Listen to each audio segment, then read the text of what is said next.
One of the scariest things songwriting is being misunderstood. Having your lyrics misconstrued. It's one of my biggest fears, I think. Okay, I feel it's important to stress that with every single analysis video I have made, it is simply the way I perceive it. I am not saying that this is what the song is about, it's just specifically how I feel about it and what I personally think the lyrics are about. My videos are just for fun, and if I am misunderstanding your lyrics, Wilbur, it is not intentional, I promise! I'm just a guy on the internet who loves his joy and I want to talk about the songs. None of what I'm saying in this video is official, it is all my opinion. So, now we have got that out of the way, when it comes to one simple trick, a track that is often pushed into the shadows is the song Common Touch. This song is violently underrated, and after spending time analysing it, both the lyrics and the music video, I have come to realise that this might be one of the deepest, most meaningful songs Lovejoy has ever released. And by the end of my analysis, I perceived the lyrics in a completely different way to how I did before. So I ask, even if Common Touch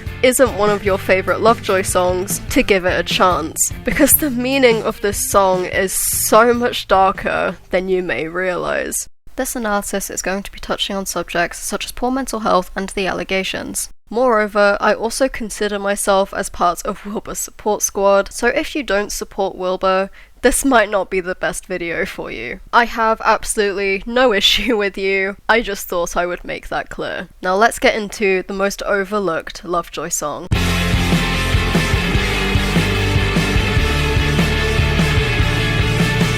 At first glance, the title, Common Touch, is describing any kind of physical touch which is described as common. This could be something like giving a loved one a hug, or even something as simple as making contact with food to eat it. However, this title actually goes so much deeper. On the 20th of March 2025, Ashka Bosu, the bassist of Lovejoy, teased Common Touch on Reddit with an image of golden hands. This image caused a lot of people to actually think the title of the song would be Midas. To put it short, the story of Midas is about a king with great fortune who truly believed his happiness came from wealth. One day, Midas asked a powerful god, Dionysus, for the blessing that everything he would touch would turn to gold. However, this blessing ends up being a curse. He cannot eat food, drink water, or even hug his own daughter. He has quite literally lost his common touch. This story and meaning comes back in a later lyric of the song, and it is super interesting. The other meaning for this title, and the one that I will be focusing on, is common touch in terms of fame. Having the common touch is the ability for famous or wealthy people to still communicate and resonate with so-called common people. They remain approachable, relatable, and down to earth, something that Wilbur and Lovejoy have always had. They simply look and behave like normal everyday people. They have the common touch.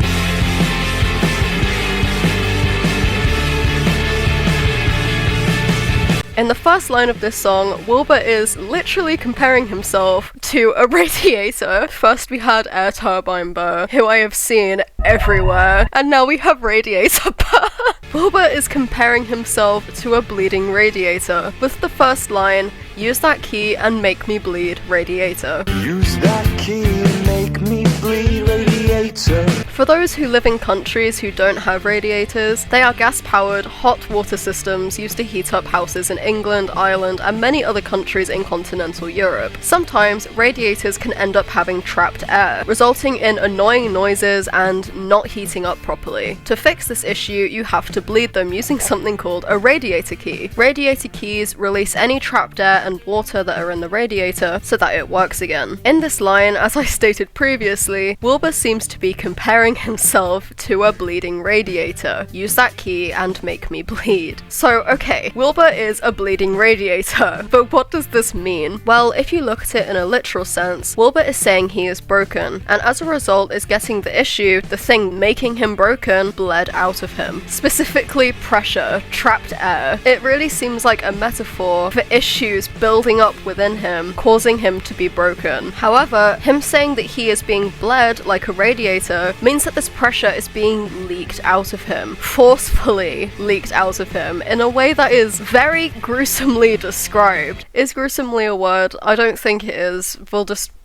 It's fine. But saying his emotions are being bled out of him is a very gruesome, very uncomfortable comparison. Someone is using a key, making him bleed out all of his issues forcefully. Radiators can't decide if they're going to be bled or not. It's just happening to him, and he's stating that it's happening to him, that someone is using the key and making him bleed like a radiator. You could argue that this is a positive, like he's saying that it's good that all of these emotions are coming out. I mean, talking about your feelings is a good thing, but the way he has used this comparison specifically, that he is a bleeding radiator, it has a lot more negative connotations to me than positive. As I said, this is such a gruesome way to explain letting your emotions out. Saying he's bleeding, it's like, it's painful, uncomfortable. It's like someone is forcing him to talk about his emotions when he isn't comfortable doing so. But who exactly is the one making him bleed? Could it be the audience wanting him to explain his side of the story? Or is it someone else? If we look at the second lyric, it actually introduces a new character. An off-season, there's not a devil in hell who would turn down the chance to meet her. In my opinion, I believe that this her is likely addressing an ex, and how everyone, even devils, want to meet her. Literal evil beings think that this person is so wonderful that they would not turn down a chance to meet and spend time with them. Going into this description about how this person is so irresistible and so perfect. Everybody wants to meet them. This was my first idea anyway, although having a closer look at it, I actually think it has a much deeper meaning. So an off-season is a period of time in the year where an activity is not very popular, leading to a decline in business. It's basically the opposite of a high season, the opposite of a business peak. This is a time where business people are struggling, they are not getting as much money as they normally do, so they will do basically anything to get any type of sales, whether this is by making their products cheaper or adding some kind of deal, just anything to get more sales. This is super interesting, and I believe it could be a metaphor for content creation. The off-season referring to when content creators have dropped in views and are, in quotes, falling off. If someone's views on YouTube are dropping, they will often do anything to get that attention back on them. Many creators are often craving this attention so badly that they are even starting to thrive on negative attention, doing bad things or starting controversy so people are talking about them, because in their eyes, any attention is better than none, even if it's negative. I believe this is where the devil metaphor comes in. How it's almost like a devil on your shoulder, or like you're making a risky deal with a devil, doing negative things but ultimately getting what you desire, doing bad things but getting that attention that you crave. As I said before, I believe that this person, this her, is likely an ex, considering the rest of the lyrics throughout the song, and I hate to be one of those people, but looking at the rest of the lyrics, many of them seem to tie into the allegations, making me believe the ex could potentially be Shelby. So with this context, this metaphor about content creation being about Shelby could be going into why she started the allegations. She had dropped in views, so the way to get the attention back on her was going on stream and publicly talking about her supposed abuse, resulting in her getting more views and even hitting 1 million subscribers. I'm not going to speak about Shelby as much as possible.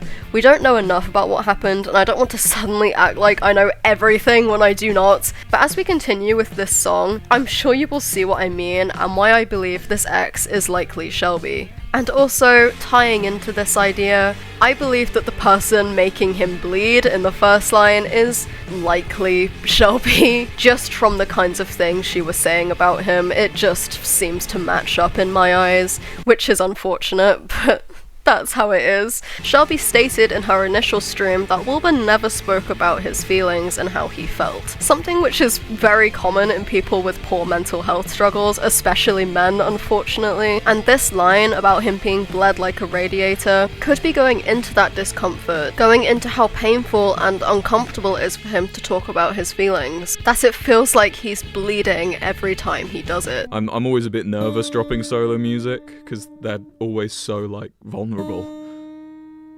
I don't like being vulnerable. I can only be vulnerable in my lyrics. Sag. I can't say Sag. I feel like the next line in this song is pretty self-explanatory. Talking underhand on a favorite band you pretend to like before leaving. Talking underhand is when someone speaks covering their mouth, often associated with lying. So Wilbur saying he is talking underhand on her favorite band is him saying he's lying about his thoughts on it. He's pretending to like this band, and as soon as he leaves, he doesn't have to lie anymore. I don't know if this is inferring that if he didn't do this and there was a disagreement that it could cause problems, or if it's just him wanting to keep her happy out of genuine care. But as I said, this line is pretty self-explanatory. Editing Lovejoy Cat here. I have a cold and I'm sick, so I probably sound terrible, I'm sorry. But whilst editing, I kind of thought of another idea for what this could mean. This whole lyric is definitely not just about a favourite band, and it might be a metaphor for the things he was doing to make her happy. I don't think he would use a whole line to specifically just talk about this. I think it's an overall thing of how he was lying to keep her happy. The torrential sounds under evening clouds. You said the sky's just bruised, but I saw bleeding. So torrential is actually a word used to describe rain. Violent, heavy rain. Like rain in a storm or a hurricane. What I find really cool about this metaphor is how he is using weather to describe his emotions. People often say if you're struggling from a mental illness, it feels like your thoughts are really loud and you can't get away from them. And torrential is honestly a really good word to describe that. How it feels like all your thoughts are coming down on you in one go, and they're so loud and there's so many of them that it's like a storm, it's like rain. I think it's an amazing metaphor. And Wilbur then continues this description of the sky and clouds and rain. Saying the sky is just bruised gives off the same energy as saying you're just tired. Just brushing it off and saying it's just a bruise. There's nothing really wrong. How it's being acknowledged that there is damage and hurt, but it's only a bruise, so it's not that bad. However, despite this, Wilbur saw bleeding, something which is much more serious than just a bruise. Something graphic, violent, dangerous, painful. And it also goes back to the first line about being a bleeding radiator, confirming this bleeding description is a negative thing. They're saying the sky is just bruised, how it's not that bad, but he's saying that he's seeing bleeding. He sees something so much more violent and so much more serious than they do. This is continuing his metaphor for the mental health decline. How everyone else sees bruises, sees there's an issue, but it's not deemed that bad. While Wilbur, the person experiencing these problems, sees bleeding. He sees something so much worse than they do, but they are brushing it off. I absolutely love how he has described these things with weather. I think it is so cool. It is so cool. These two lines are 100% my favorite in the entire song. They are so good. We then get to the chorus, which is actually quite long and it's insanely catchy. What do you want? I would not care enough to know. If I do wrong, I still won't care enough to know. In these first lyrics, Wilbur is expressing that he doesn't know what people want from him. He doesn't know what his past audience, Shelby supporters, any of them, he doesn't know how to make them happy. Or again, he could be talking about Shelby, asking what she wants, why she ruined his career, what the hell she wanted from him, what could he do to change her mind about him. However, despite him not knowing what is wanted from either Shelby or the internet, he doesn't care. Likely because it won't change anything. He will still be villainized online no matter what he does. He could learn and grow from his mistakes and become the best person in the world, and he would still be hated. What do you want? They want hate. They want to cancel people. They think it's fun. Nothing he does will change that. And he emphasizes this even more by saying even in the future, he still won't care. He doesn't care enough to know how to fix things because he knows that it won't work. No matter what he does, he won't be able to fix anything. When you're accused of something as serious as abuse, that will follow you for the rest of your life. There's nothing he can do about that. It's just the bitter reality of his situation. And the rest of the chorus continues going into that bitter reality. In this line, Wilbur is stating that he has lost the common touch. If we look back at our first chapter, where I described the meaning of common touch, it means when someone famous or wealthy has the ability to connect with so-called common people. And in these lyrics, Wilbur is explaining his loss of that, how it's too much, how the allegations and his mental health struggles that were just put out there without his consent are too much for the audience. They are too much for him to keep this common touch. To this day, people still judge and make fun of Wilbur for the things that Shelby described, mostly the cleanliness of his house. Despite this being a huge symptom of depression, people will still make fun of it anyway. People aren't often told about these raw, vulnerable sides of depression, so when they are, they just meet it with hate, and it's horrible, and I wish it was something that didn't happen, but again, this is the internet. When it comes to something like depression, if they are told that their favorite content creator is struggling with a less severe symptom of depression, like little motivation, bad thoughts, anxiety, things like that are often met with more sympathy, because they're more relatable and understandable to everyday people. But when it's depression with much more severe symptoms,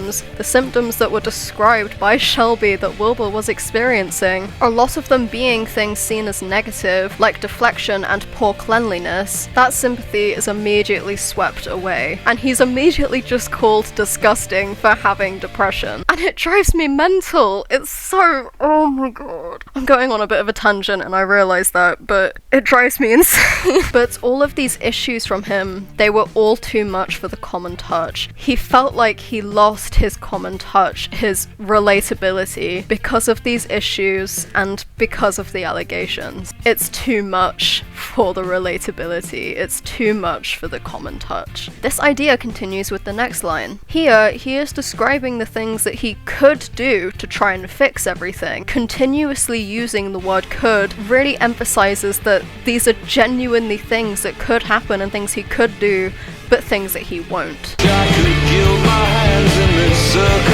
Gilding is the act of applying a thin layer of gold film over something to make it appear more expensive. To keep the meaning of this line simple, we could simply say that it's him explaining that he could pretend to be someone he isn't. He could wrap himself in gold and pretend to be perfect when he isn't. However, I have another idea which is much more interesting. You remember King Midas, the golden hands, all of that? This is the lyric which heavily ties in with that, and specifically the Midas touch. The Midas touch is when someone has an uncanny ability to succeed with all of their ventures, often associated with profit and wealth. So, with this in mind, Wilbur could be talking about how much he could profit from the allegations if he so wanted to. So many other content creators do this, using the controversy therein to make as much money as possible, something Wilbur never did. In this line, he is simply stating that he could if he wanted to. That getting cancelled is practically a golden ticket to the Midas touch. Or another idea that I had was that he could be having the Midas touch as a metaphor for success. Success that doesn't involve wealth,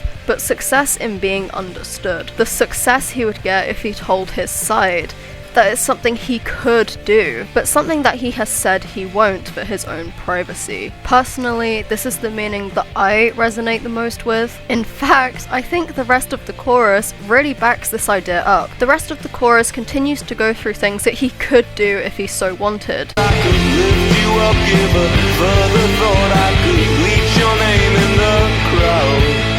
Wilbur is immediately going more into bringing everything up in terms of the allegations, how he could keep speaking about them but chooses not to. I believe Wilbur saying he could lift you up is referring yet again to Shelby. When she came out with these allegations, it did a lot for her career, as I stated previously. Wilbur here is explaining that if he did give a further thought on everything, it would be giving her more fame and more attention. Not only that, but he would be giving attention to the entire situation. situation again. It's like reopening an old wound. It's just not worth it. He then continues by saying he could bleat her name in the crowd. Bleating has two different meanings, both actually working to prove my point here. And before anyone comes into my comments and says I got the lyrics wrong, I used Lovejoy's official video, which has the lyrics in the description. The lyrics are not bleach, it is bleat. So probably the most obvious meaning for the word bleat would be the sound of animals like sheep.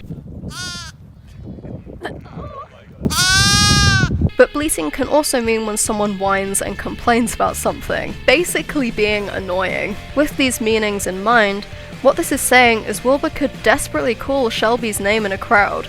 He could complain, he could whine, but like the other things he could do, it's no use. If we say the crowd refers to the internet, and Wilbur is bleating Shelby's name, it would come off as annoying. Repeated bleating of an animal, or bleating in terms of someone complaining, will always end up sounding annoying. If he said anything about the situation, it would be taken negatively and seen as annoying, just like it did the 2 times he spoke about it. All it would do is put more attention on everything, give Shelby more fame, and make people dislike him even more. There is no winning. He could bleat her name in the crowd, he could give a further thought, but he knows that it is no use and it's not worth it. It's such an amazing chorus, and I hope I've explained all my thoughts on it clearly enough. I'm likely looking way too deeply into a lot of these lyrics, but it's fun, right? There are no confirmed meanings to any of this song, so I'm just saying what I think. You know, I could be completely wrong, but it's still fun. Okay, I feel I'm going to struggle a little bit explaining this, so apologies if it doesn't make much sense. I'm trying my best. I think she had a pretty name, something that rhymes with Jesus, and it's insane. There's not a debonair who would turn down the chance to meet her. I think she had a pretty name, something that rhymes with Jesus. First of all, amazing lyric, made me laugh when I first heard it, it's great.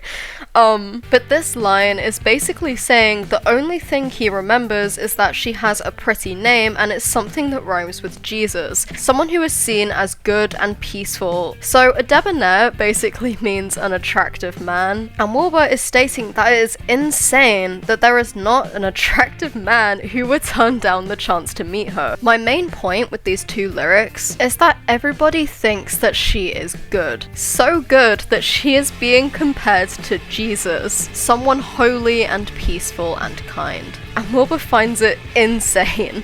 She is just this person who is pretty and comes off as a good, kind human being. And like the point I made before with the devils, she is irresistible. So all of these handsome gentlemen want to meet her. And this mindset is described as insane, giving off the idea that she is not as good as people think. There is actually another lyric in this verse which really ties in with these 2 lyrics, so I'm going to be coming back to them, but just make sure you keep that idea in mind, how everyone thinks that she is an amazing human who is kind and innocent and gentle and beautiful, but she is not. Sunk a couple grand on a losing hand, complained and tried to fight the dealer. I have an idea for both of these lyrics that tie together. However, I think it's quite out there. It's just the idea I had which I resonate with the most. If you have any ideas of your own with this song, I would love to hear it in the comments. This is my 3rd Lovejoy analysis, I think. And these lyrics are definitely the most difficult to break down. Not because they're bad at all, they are amazing lyrics. I think Common Touch might actually be one of the best Lovejoy songs in terms of its lyricism. It just has a hell of a lot of metaphors and it's quite hard to break down. So I would love to hear anyone else's thoughts. So obviously this is a metaphor with gambling, talking about losing hands and dealers, kind of a tie back to With Robbers My Witness, how gambling is risky and honestly kind of doomed to fail. Wilbur is stating that he sunk a couple grand on a losing hand. For anyone who doesn't know, a grand is £1,000, so he sunk thousands of pounds on this losing hand. To To me, this line is talking about how he has put all of his energy and love and effort into a losing hand, the losing hand being his online career. The fun part about the internet is that if you are a content creator, you are not allowed to make any kind of mistakes. You have to be this perfect person who never does anything wrong, and that is just completely unrealistic, and Wilbur knows that. He knows he's not a perfect person, because nobody is. Everybody makes mistakes, no matter what. But despite that, he still puts so much energy into his career, despite him knowing that it's a losing hand. When his career actually did start failing and going down after the allegations, it states he's complaining and he tried to fight the dealer. Notice how it says tried and complaining, how it's pointless, how it's unsuccessful, and how the attempts are completely futile. Because he is not in control. The dealer is. I have two ideas about who the dealer could be. One of them I prefer over the other, but I will explain both anyway. My first idea is that the dealer represents the internet, how they are the ones in control, and no matter what he does, they are the ones who decide his fate. It is completely up to the internet and which side the biggest percentage takes, which unfortunately, in Wilbur's case, most people did not take his side. And there was nothing he could do about it. He was out of control. It was all in the control of the internet. And it's a complete gamble. Hence why it's a gambling metaphor. The other idea I had is that the dealer is once again Shelby. How she is the one who decided his fate because she is the one who people are listening to. She is the one who is putting all of this information out there. How she is the dealer because she is the one in complete control. Whether the dealer is Shelby or if it is the audience, the main point is that there is somebody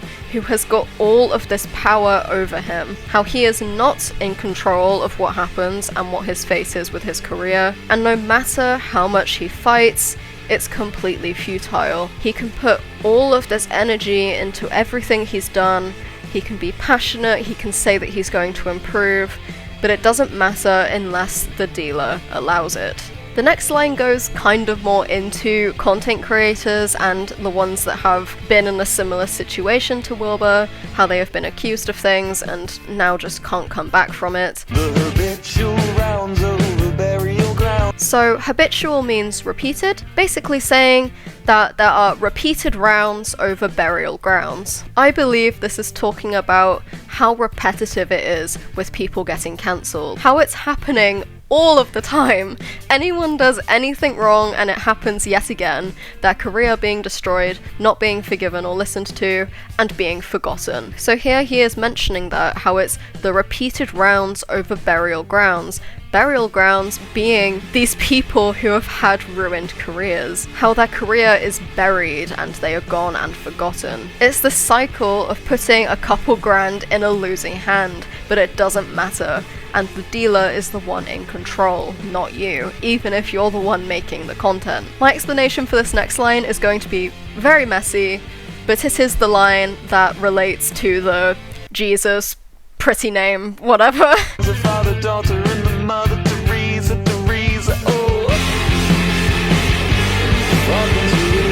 So, the reason why this line relates to the other line is the fact that Jesus is actually a slant rhyme on Teresa, which basically reveals that this pretty name that rhymes with Jesus is Teresa, which completely changes your whole view on this line. And it reveals that technically, this person he's singing about, this ex-girlfriend, whatever, is Mother Teresa.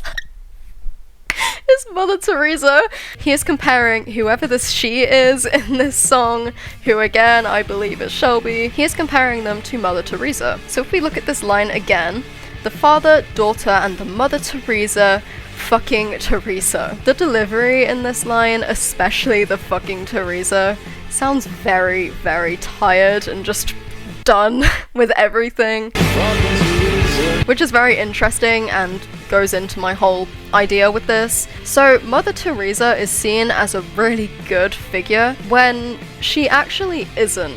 She's actually a very controversial figure who has done a lot of things which people do not agree with. So despite her being seen as this perfect saint, she is actually not a saint at all. Some of the things Mother Teresa did which are frowned upon include baptizing dying people without their consent, befriending dictators for her own gain, and had these homes for the dying, which were unhygienic places with no pain medication and no professional medical care at all. And while she had these homes for the dying, she was receiving world-class medical care despite not giving that to other people. There are a lot of things that she did which are not good. Which again is how I know Teresa is supposed to be who the X is in this song. My whole idea with how it's someone who everyone thinks is good but isn't is exactly what Teresa is like. It is completely related, which is very cool, and it makes me hopeful that this is actually what the idea was, since it's related, you know. It's kind of like the air turbines in my Perfect Blue analysis, how they were completely connected to Cherenkov blue and to kinetic energy. That was all completely unintentional and something that I didn't realize until I was making the video. When analyzing, you don't really realize that lyrics are connected until you have both of these ideas in front of you and you're like, oh my god, they're connected. It's just, it makes you feel very good.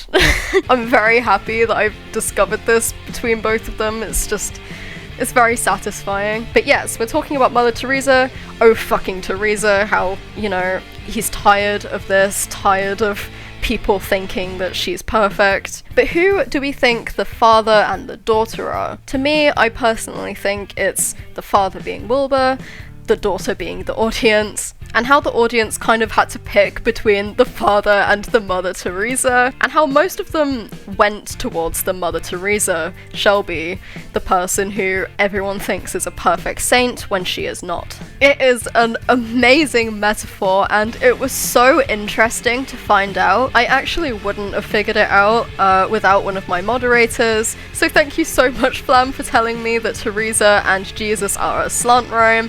Super cool, thank you very much for that. But yes, his ex in this song is someone who everybody thinks is a perfect person when they are not. Just like Mother Teresa. When you listen to the chorus for the second time after knowing that, it kind of hits you so much harder how he does not care what this person wants. They are not a good person and he knows that, and he doesn't care what they want from him anymore. He doesn't care. It's such an amazing song. We are actually near the end of the lyrics now, so that's fun.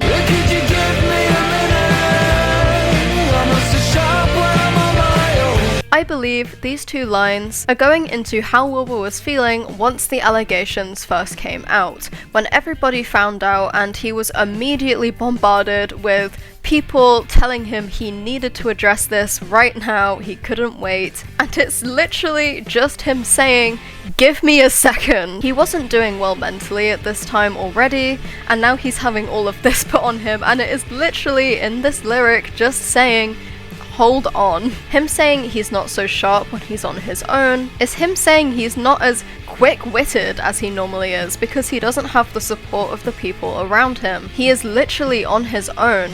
He has all of these people who he saw as friends coming after him. I mean, he lost everything, immediately lost everything before he even confirmed it was him. So he's just asking for time because he was being demanded to have a response, and he is not so sharp when he doesn't have support. I see your face moving the shadows of all the places we used to go. This is a very dark and very unsettling line to me. It sounds quite predatory, having someone's face move in the shadows where you can't see them. It's almost like he feels haunted by their presence. And it's the paranoia of feeling like they are everywhere that you go. And because they're in the shadows and you can't really see them clearly, you don't know what to expect. You don't know their intentions. You don't know if you're safe. You don't feel safe because this paranoia is so strong. But whose face actually is it? I feel the most obvious answer is, of course, his ex. However, I actually like the idea more that it's his audience. Not even the audience, just the internet in general. He feels unsafe going anywhere, physical and online, because of these allegations. nowhere feels safe. In fact, I actually have a video to back up this point. In one of Lovejoy etc.'s videos, Wilbur actually spoke about this fear. I was kind of preparing myself for having shit thrown at me on stage and like getting like loads of hecklers and stuff. I was already prepared. I had stuff ready to do and say in that situation. I was even a little bit ready to have someone like try and actually seriously hurt me. If you don't prepare yourself for stuff like that, you're gonna get a bit of a rude surprise when it happens. When these things are publicly said about you, things that are not true, it's scary. Going out is scary. And I truly feel for him in this clip because that must just be horrible. But could you give me a minute? I shut my mouth just to spite my nose. This line is going off of the saying, cut off your nose to spite your face. Someone acting out of pride or anger and actually hurting themselves more than the other person, the person they're angry at. But the way he's put this, I shut my mouth just to spite my nose, is kind of doing the opposite of that. How he isn't acting out of pride and anger, he's staying silent, but it's still hurting him and it's still kind of suffocating him. He's not speaking up despite his instincts. He wants to respond to these things he's told. It's his instinct to defend himself, but he stays silent. I wish my words were made for lovers, but I can't stand not singing on my own. These are the classic aromantic Wilbur lyrics. These kind of aromantic lyrics are much more present in his solo music, so it's kind of strange seeing them so open in a Lovejoy song, and the wording of them is so, it's so amazing. These two lyrics are basically saying he wishes that he was good with relationships, but he just isn't. I wish my words were made for lovers is him saying he wishes his song lyrics could be love songs. His lyrics, which are a huge emotional part of him, are just not made for lovers. He's not wired to be in relationships. As much as he wishes his words were made for lovers, they won't be, because he can't stand not singing on his own. A metaphor for him saying he can't stand not being by himself. Basically saying he hates relationships, but in such a poetic, cool way. I've kind of been gushing a lot about the lyrics in this song and I realized that, but oh god, they're so good, man. They're amazing. They were very hard to look into and were such a challenge, which I loved. I loved how much of a challenge this was, and I hope I did the lyrics justice and explained them well enough.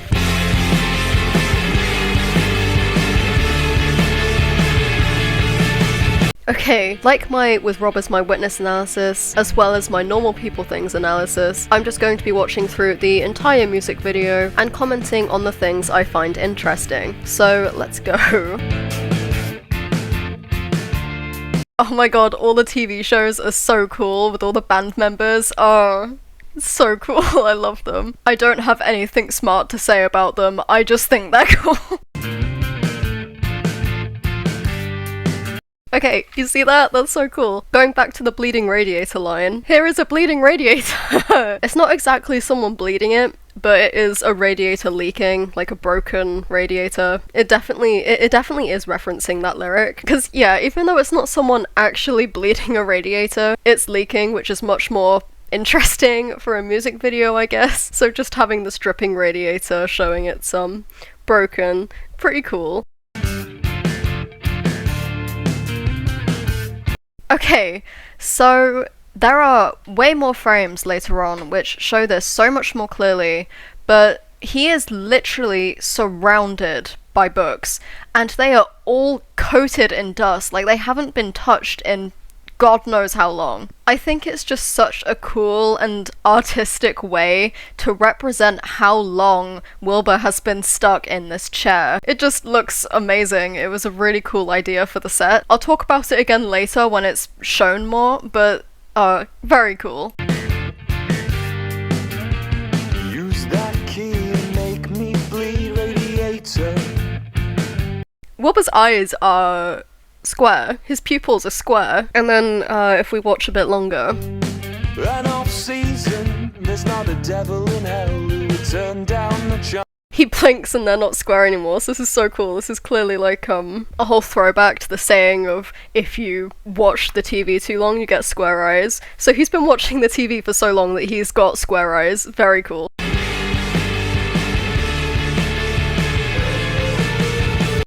Okay, this is a good shot of how Wilbur looks in this music video. Wilbur who's not on TV, actual Wilbur here. He is so hurt. He's also kind of sweating a little bit, like he's stressed. And yeah, he's covered in stitches, he's covered in these gruesome cuts. And he's also like got fluff coming out of him, which is super cool. And there's a lot of shots of his hands that are stuck to the chair, and they are so injured. He is just insanely physically hurt, and he also looks absolutely miserable, but at the same time, he looks quite apathetic. So, looking at Wilbur's appearance, my personal interpretation is that they have visualized his poor mental health, representing how hurt he was, how unwell he was, thinking back to the lyrics where he continuously used the word bleeding, and now having that blood metaphor visualized for us. It just very much seems like a visual representation of how hurt he was, how unwell he was. Just because an illness isn't physical doesn't mean it's not bad. And also the fact that he is stuck in this chair, forced to watch a TV screen. It's almost like watching the world unfold before you, but not really feeling motivated to be engaged, so you're just watching everything from a distance while being hurt and trapped in your own head. But it could also be a representation for not wanting to do anything when you're feeling this way. All you want to do is sit in this chair and watch shit. Basically, you just want to watch shit. You don't want to do anything else. You don't have the motivation or energy to do anything else. And you feel trapped. You might not be physically attached to your bed, your chair, wherever, but it feels that way. It feels like you can't move. And this whole idea of having Wilbur injured physically and physically being stuck to his chair is a wonderful artistic approach for depression.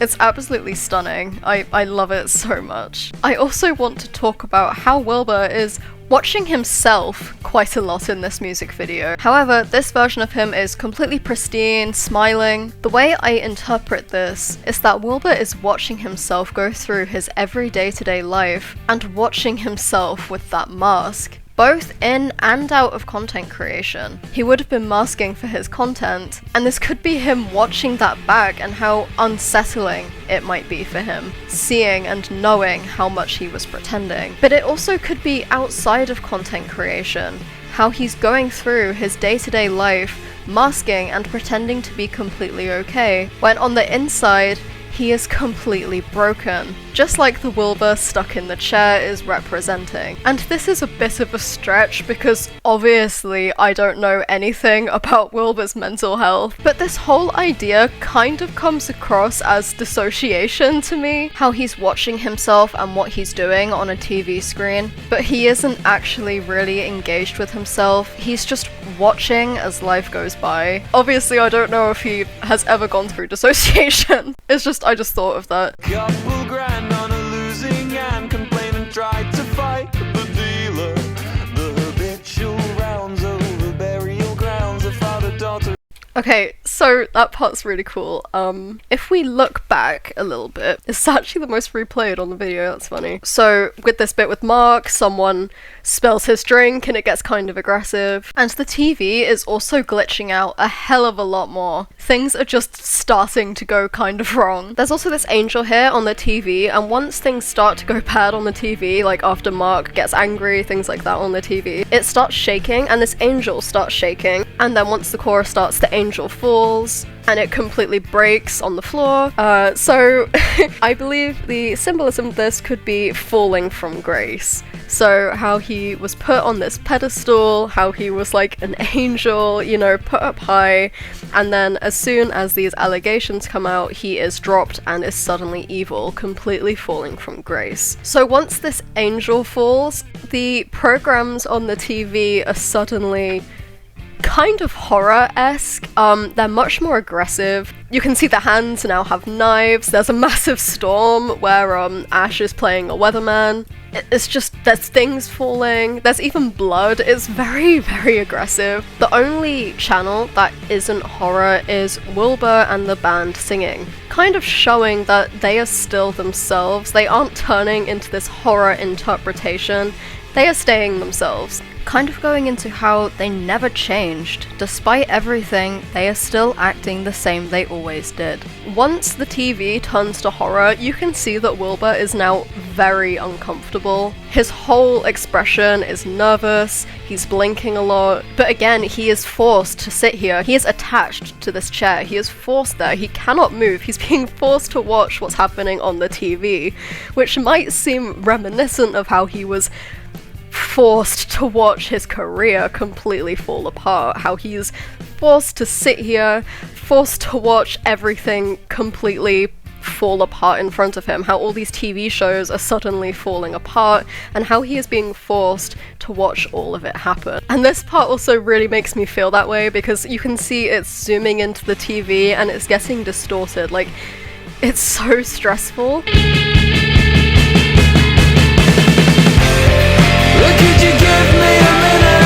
This bit is so cool. Okay, now the entire room is starting to shake. And also, this is a really good angle to see how many books are around him. There are so many books. It is insane how many books are here.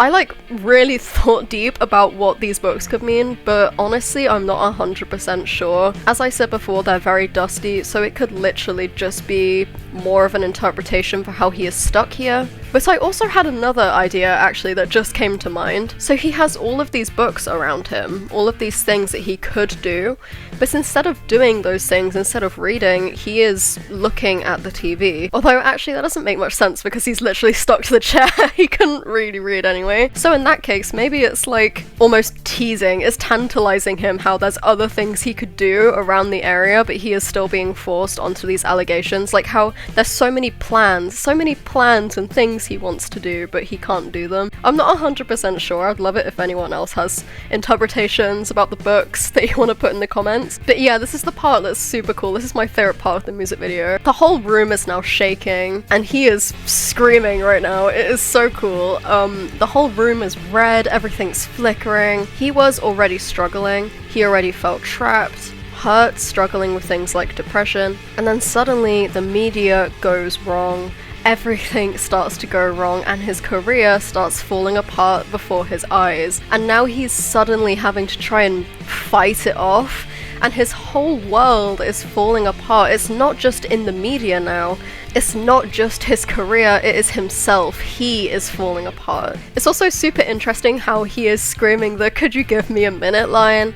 Like, how he is just desperate to have more of a chance to think about what he wants to say, but he is just being completely bombarded. But then you can see that he is starting to fight how he is trapped. He is pulling his hands really aggressively out of the sofa, trying to escape, and he is pulling the stitching out of his face. It is so painful and it is so uncomfortable to leave this situation he's in. It is such a struggle, but he is being forced to do it because he needs to. He needs to get out of this situation. And now he gets up, you can see on the TV it says breaking news, because everything has now officially come out about him. But he is gone, he is out of his chair, and he's ready to move on, basically. It's a super cool music video, and I think it's one of my favorites Lovejoy has released, and I think it's heavily underrated. This whole song is underrated. If you haven't watched the music video in a long time, I recommend going to watch it because it is super cool.